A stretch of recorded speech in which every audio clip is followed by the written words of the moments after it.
Hi and welcome. It's Jennifer Britton. I'm the author of Effective Virtual Conversations and Plan, Do, Track, and the co-host of the new Remote Pathways podcast. I want to thank you for joining me for a few minutes today as one of our Potentials Realized community calls. And today's topic is all about doing your best work when working remote. I started my own remote work back in the early 1990s when I don't even think we really talked about remote in the same way we do. Remote really meant remote. Well, today we have so many different ways of working remote. Some of you are in your own businesses, some of you are managing remote teams.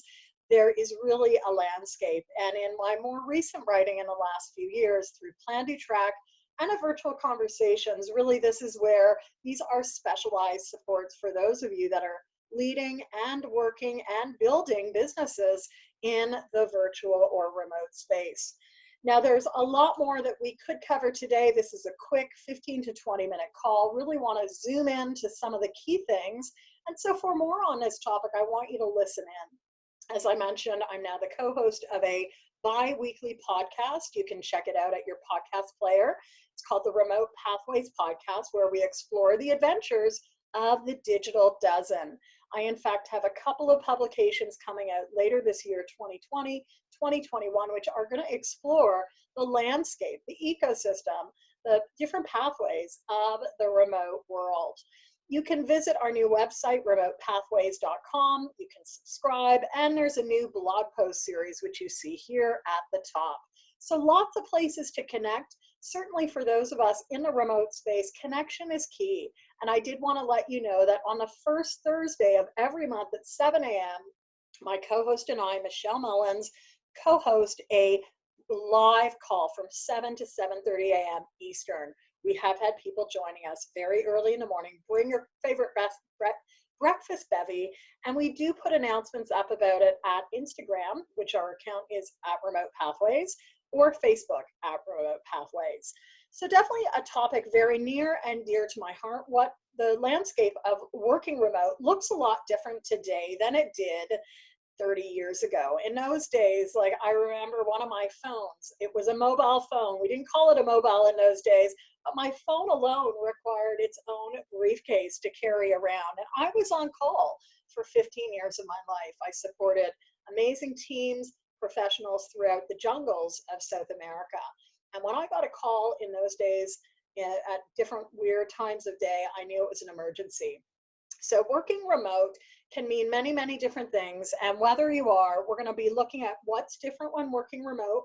We're going to look at the 7 C's for remote work, as well as some things that you're going to want to have in your remote work toolkit. I also want to dip into 2 remote working myths, and all of these go into greater detail in my writing. Soon there's going to be a white paper available for you, but these are topics that I typically talk to leaders and team members and business owners around.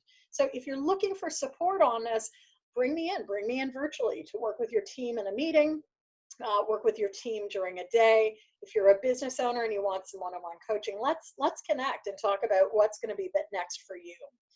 When we work remote, there are a number of things that are different. It's about creating sort of some focused time. We are typically working across distances. So I just got off a call myself, someone on the West Coast of North America who was 9 hours behind someone in the UK. I was sort of in the midpoint. And so creating boundaries and being very focused on what we want to create in our work so that we don't experience things like loneliness and others things that really can be isolating. We operate in an arena where we may be uber connected, and that's why I've included boundaries here, because I think really we get to set the lay of the land in terms of our own work. As we're going to see, there's sort of 7 C's: consistency, community, collaboration, culture, that help us gain really some traction in our work. But what might be different is the need for really honing in on certain skills, on relationship building, on being very clear with our communication and clearly communicating when we're available, how people can reach out to us, how we want to follow up. And that means also that all of us need to be leaders. Now, while goals are a nice to have in the in-person space, goals are essential in the virtual and remote space, because It is those goals that help us keep focused as individual contributors. And if we are part of teams, likely matrix teams, where we may be part of a local team and a global team, it means that we are clear on what we need to do. So for more on what's different than when working remote and what you need, I've developed a new mini course. It's called 5 Things New Remote Workers Need, and I hope that you'll find it useful. It's got worksheets. We go through 5 specific areas that can help you get up to traction very quickly. And there really are, what I like to say, 7 remote enablers. I call these the 7 C's, and I want you to think about how you are leveraging and leaning into each of these. Communication is key, and communication is a little bit different. We may be communicating in a whole variety of things, like this on demand, where people consume it after the fact. We might be communicating across distance, so time zones where I'm fresh, but someone's wrapping up and in a hurry to get out of the office. We also might be communicating via chat as well as verbally. So what gets lost or what's needed in each of these different types of communications. Another thing, just like my glasses, which I took off, we need to be very super clear. Clear about process, clear about the message, clear to ensure that something has been absorbed. Clarity needs to occur on a whole bunch of different levels. And these are the 7 C's to remote connection. We also want to make sure that we're being consistent. Consistency is key. It's likely that for important messages, we want to reinforce those multiple times. Unlike in an office where we can call people together, chances are we might not even think of that as a potential option. Notice how people are retaining information and notice what people are finding valuable. One of the entry points that I think gets underutilized is the entry point of meetings and connections. Now, we all have too many meetings in the day, but just remember that remote workers are hungry for connection. One of the biggest challenges earmarked by remote workers today is their sense of isolation. So is there a way that you could be reinforcing key messages, communicating very clearly with consistent messaging by bringing people together? My guess is they're going to remember those opportunities. And we often think that we can't bring people together. I would assert that really if there's no way that we can replicate the in-person bond. And in my former world of work, when I started my last role with the UN, I was responsible for managing a sub-regional team. I had staff in 10 countries.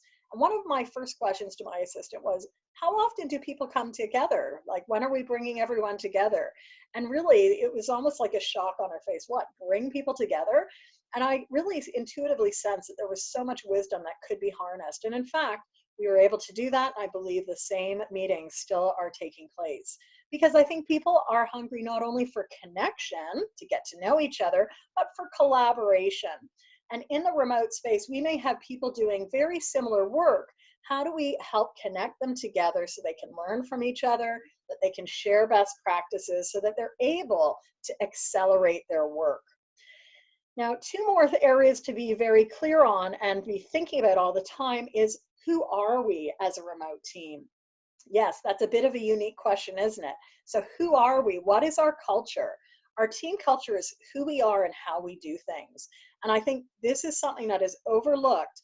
It really is a remote enabler. It is something that can help you accelerate and help your people feel connected as well. Culture is key, and we see it through how we describe things in our languaging, in our icons, in everything. So are there some metaphors that you want to really use to enshrine things? Are there some visuals that you want to use to enshrine things? Part of the culture that we were able to create years ago across my team in the 10 countries was through the time we spent together. We would have a day and a half together. There would be words, there would be lingo, there would be like in jokes. And those are things to really be noticing when we really get clear on who we are as an entity and how we want to operate, what's acceptable and what's not. That all speaks to culture and what makes part of membership of one team very distinct from another team. All of this connects in with also community. And I think, again, to the notion I've mentioned already several times, remote workers are typically hungry for community. So what are you doing to bring people together on a regular, consistent basis? Consistency is key. So if we say it's the first Thursday of every month, people are going to start noticing that. If we just do it ad hoc where it's monthly, it's not going to really hit our radar screen as much as possible. So is there something you could be doing to bring people together here on Zoom, not to talk at them, but to have people share with each other? Think about it. And again, I call these the 7 remote enablers, or the 7 C's. Now, 6 things that new remote workers need: clarity regarding reporting relationships, clarity regarding expectations with working. So how often do we work? What are our hours of work? How do I share work? How do I communicate things on? We also want to make sure that we're clear on technology and our ability to connect with others. When is it appropriate? How do people prefer to get connected?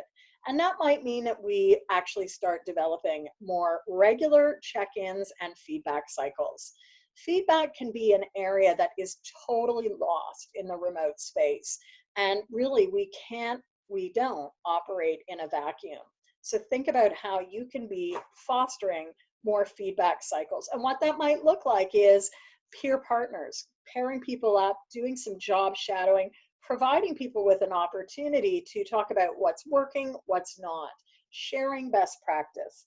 And when we're observing others, to also share what we appreciated about their approaches, what we saw as their strengths, and also how might we suggest doing things a little bit differently, or sharing from our experience so that person can also grow from our interaction.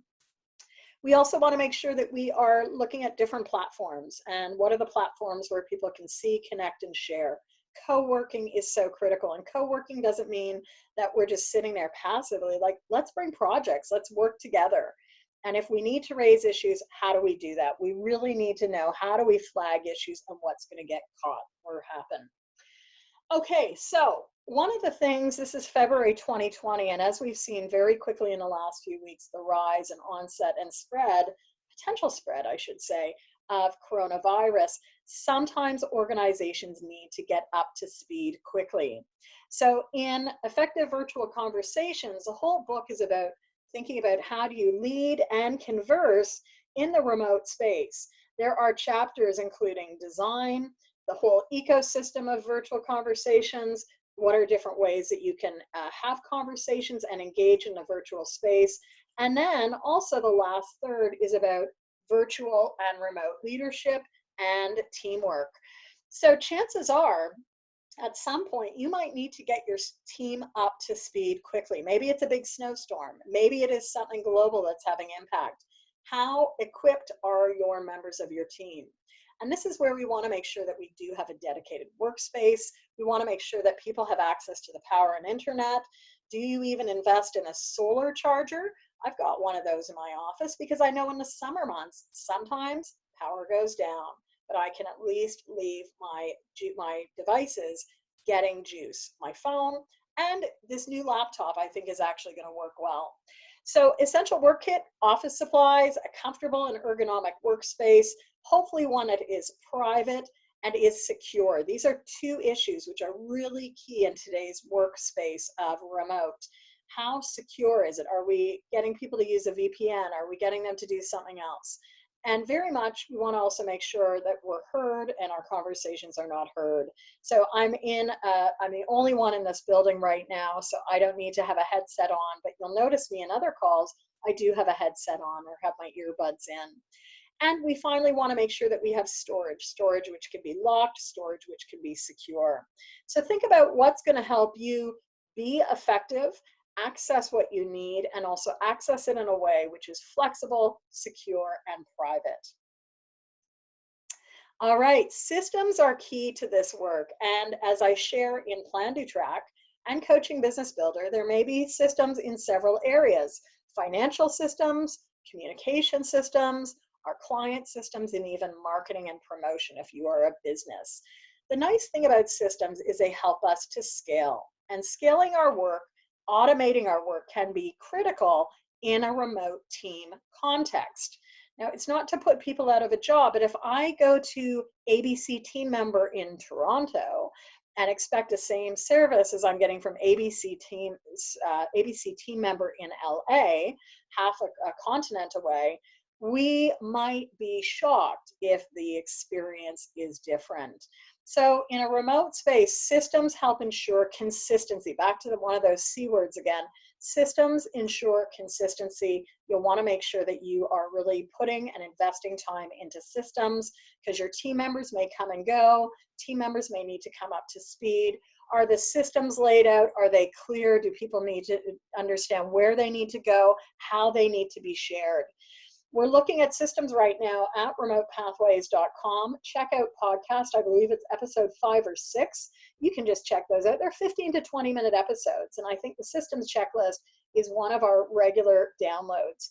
This year for 2020, I'm doing a 52-week series on different elements which are going to be of interest to remote workers. So I hope you'll check that out.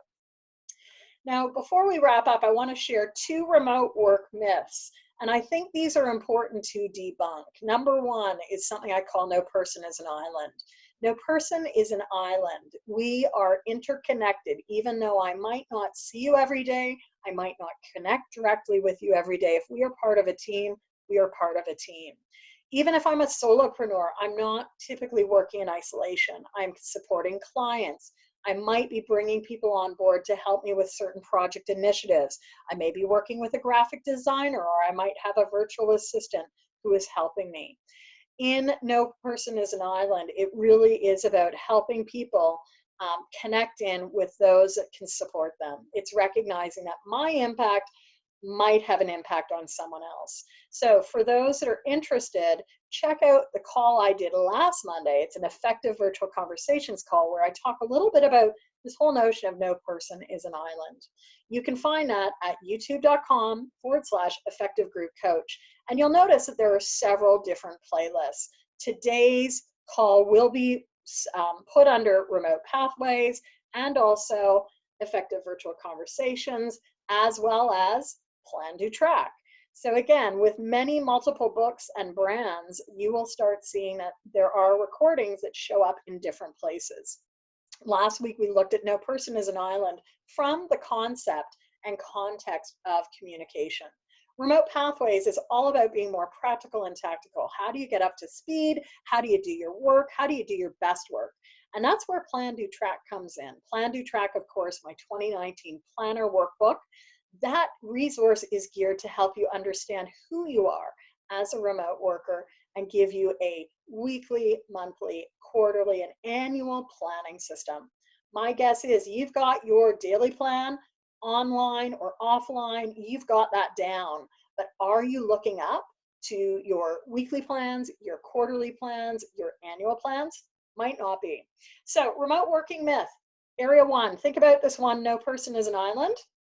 And our second remote working myth, I've already touched on a bit today, is boundaries aren't important. Remote working myth, boundaries aren't important. When your work is spanning the globe, it's really critical for sustainability to ensure that you create some boundaries. Boundaries not only between your work and your life, but boundaries for yourself as a professional. In fact, the skill of influence and the skill set of negotiation becomes critical, whether you are working for someone else or you're working for yourself. And if it's 8:45 for me here in Toronto, that means that it's actually going to be 6 a.m. for someone in Vancouver. If it's 9 a.m. in Toronto, it may be 2 p.m. or 3 p.m. or 1 p.m. for someone in the UK and or other times. So don't notice these time clocks, because hopefully if you are a remote worker, you can do or are aware of some of these time differences in your head. They are not right. And that means that boundaries are important. We need to be clarifying information and not going on what we think is right, but we also need to be making sure that we are creating a workflow that works for all of us, ourselves included. Personally, I love to get to my desk early, and that early can be super, super early for some, but if I'm working with clients in the UK, the Middle East, or Asia, it's actually the end of their day. And so I want to be thinking about how do I service my global pool of talent, as well as how do I create a lifestyle that works for me. I have been blessed. I want to say I've been blessed to never have a 9-to-5 job, even when I was working for someone else. My work has always been very flexible because it's been very remote. I've always served remote teams. So I'm very comfortable and happy actually working in very pocketed windows. That might not work for everyone. So think for you, boundaries for you to help you keep at your prime. Do you like to get in and do things and get it done and then move on to different projects? Do you need the sense of accomplishment to make things happen? Do you need a connection with others? And so maybe co-working is important, or some time in the office. Boundaries are important. And for more on this topic, I'd like you to check out the Teams 365 blog post. It was published originally on September 17th, 2019. And it is one of the many myths around remote work that I've shared over at the blog. Lots to think about. And even in our short time together, I'm curious, what is important for you? There are always some myths that exist beyond what we've shared, and that being, of course, boundaries aren't important and no person is an island. There might also be some myths around virtual teaming. Number one, virtual teams can't build as strong as a connection. So maybe they're not really a team.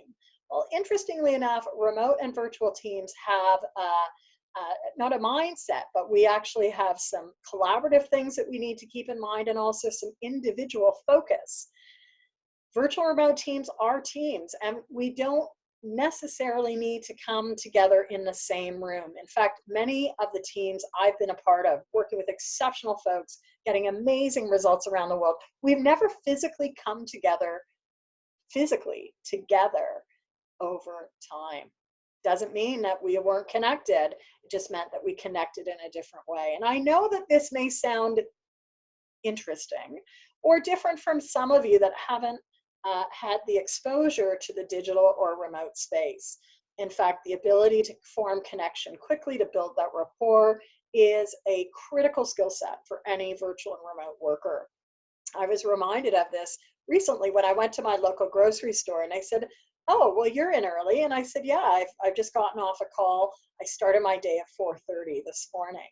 They sort of looked at me like, "What?" They didn't start their day until noon. And they said, "What were you doing at 4:30? I said, "I was talking with people in Asia." "What? You work with people in Asia? Don't you have to travel there?" I said, "No, you just connect online." So we can't micromanage. I cannot even see beyond the window of the screen. And we do need to learn how to lead and converse in different ways. So this is where coaching comes in.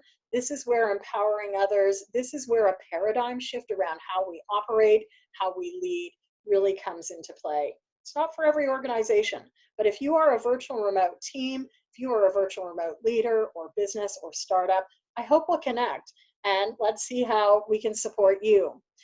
In a future call, I'm going to be talking more about the 9 skills for working remote that I share in Effective Virtual Conversations. We've touched on many of them today, from building relationships to creating connection, to providing clarity, to working across differences, to being more innovative, and then making sure that we're resilient. Some of the tools that you might want to leverage right now is like really keeping things visible. Visibility is key. How are we creating master lists on an annual, quarterly, or even monthly basis? And this is from Plan, Do, Track. This is an example of the annual master list. Every month there is space for you to make note on a monthly master list as well. For those that really have enjoyed today's quick conversation, do check out my new mini course, $97, 5 Things New Remote Workers Need. And there are really 5 key things when getting started with remote work. I hope you'll check it out over at teams365.teachable.com. In that course, we're going to look at 5 areas that will help people and leaders and teams be more efficient, be more focused, be more productive, be more at ease, and foster relationships. So there's video content, I've got some articles, and also some checklists. It really is a good starter. And again, you can find it at teams365.teachable.com. You recognize Teams 365 is the blog that I've hosted since 2014. Boosting your skills, what, why, and how, what's going to move you forward, and we want to be constantly looking at this in the remote space. Things do not stop, so if it's important, make sure you're getting it scheduled, as I would say with Plan, Do, Track. Throughout the year, I'm going to be continuing to do a variety of programs, from one-on-one coaching to VIP days where I meet with an individual or a team or a group. Also have annual programs, including the Coaching Biz Growth Lab and Learning Lab and Design Studio, along with the Remote Pathways Lab, and I hope you'll stay tuned for that. For those that want to invest in their skill set, going to be doing this year continued focus on our CCE programs, from Virtual Facilitation Essentials, that's how to create engaging programs, to facilitator training for people who want to take Plan, Do, Track out in the world. Quarterly and at the end of the year, I run a number of 4-hour virtual retreats geared to get you space and place to stop and pause and focus on what's important. So check it out, our websites, as I said, plandotrack.com, effectivevirtualconversations.com, and of course the new Remote Pathways podcast, which you'll find at remotepathways.com. Here are my additional connections, and Remote Pathways has joined the list as well. Thank you for joining me. Before you hang up or leave, think about what is one thing you can put into practice in the next month. And with that, have a great day, everyone. We'll see you later. Thanks for joining us.